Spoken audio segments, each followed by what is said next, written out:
The Apostle Paul talked about being persecuted and having all kinds of problems in his life. He said due to the amount of revelation that he was receiving and giving out, he describes it as a messenger of Satan that was sent to trouble him. He said buffet him. And he actually prayed 3 times that these problems would go away. Somehow there would be a deliverance.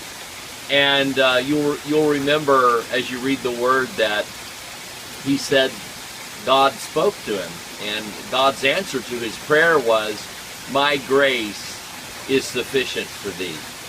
And Paul accepted that answer. It was like he needed the reminder that God's grace was sufficient and there was plenty of victory and help in that.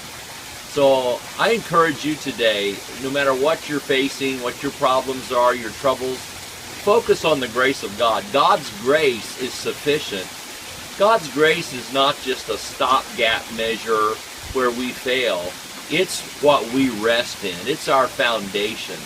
And God's grace is an empowering thing. It's an empowering grace of help and answer and peace.